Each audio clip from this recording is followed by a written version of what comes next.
speaking. Magistrate Olivier is a racist of note, and she must know that in her sleep, that she's a racist and she's possibly a member of AfriForum. That's why when you mention AfriForum, she cannot hide her emotions. Yesterday, when SC Mugai Toby mentioned AfriForum, she jumped. But it was not Mugai Toby who was mentioning AfriForum.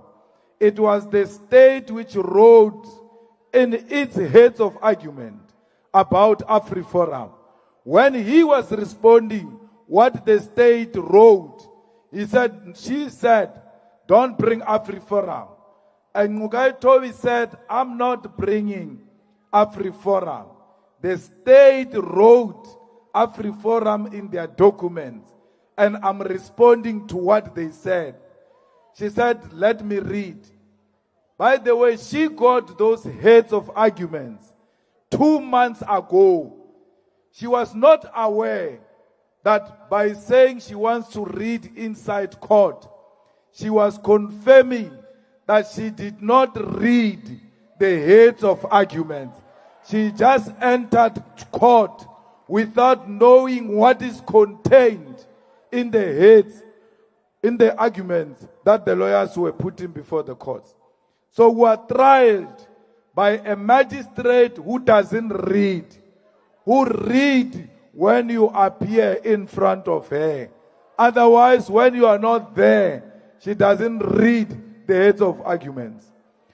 If you read heads of arguments and someone says AfriForum, you'll automatically know that I saw AfriForum somewhere in these documents.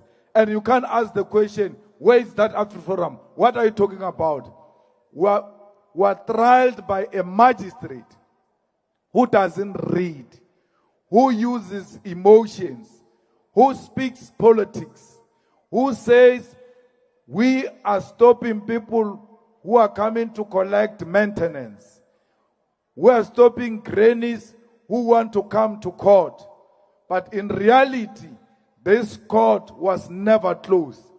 The public continued to use this court. So she doesn't have any reason, none whatsoever. She goes around fundraising reasons why we must go to prison.